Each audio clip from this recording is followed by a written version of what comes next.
పోటీ పడే విధంగా నూతన ఎడ్యుకేషన్ పాలసీని తీసుకురాబోతున్నామని తెలంగాణ ఉన్నత విద్యామండలి చైర్మన్ బాలకృష్ణారెడ్డి తెలియజేశారు. ఎంవీఎస్ఆర్ ఇంజనీర్ కాలేజ్ గ్రాడ్యుయేషన్ డేలో ఆయన ముఖ్య అతిథిగా హాజరయ్యారు. ఈ సందర్భంగా వివిధ విభాగాల్లో గోల్డ్ మెడల్ సాధించినటువంటి విద్యార్థులకు సర్టిఫికేట్స్, మెడల్స్ అందజేశారు. నూతన ఆవిష్కరణలతో విద్యార్థులు దేశ అభివృద్ధిలో పాలు పంచుకోవాలని ఆయన పిలుపునిచ్చారు. ఇంజనీరింగ్ కాలేజ్ అటానమస్ అయినాక ఈరోజు ఫస్ట్ గ్రాడ్యుయేషన్ సెరమనీకి మేము వచ్చాము. నన్ను చీఫ్ గెస్ట్గా పిలిచారు.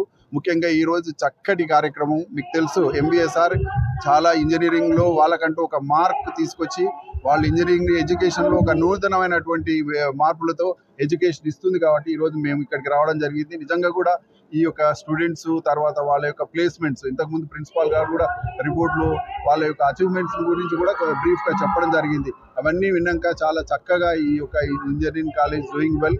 I wish all the best కాలేజీకు. తర్వాత ఈరోజు గ్రాడ్యుయేట్ అయినటువంటి స్టూడెంట్స్ కూడా మేము వాళ్ళకి మెసేజ్ ఏమిచ్చామంటే, ప్రపంచంతో పోటీ పడుతున్నాం. ఈరోజు మనం ఏం చేయాలంటే perform or perish, update or outdate అని చెప్పారు. అంటే ఏ ఫీల్డ్ ఉన్నా కాబట్టి అట్లాంటి పోటీ తత్వంలో ఉన్నాం. కాబట్టి వాళ్ళ స్టూడెంట్స్ అనేది వాళ్ళు మంచి డిసిప్లిన్తో చక్కని ఎడ్యుకేషన్ చేసుకుంటే మనము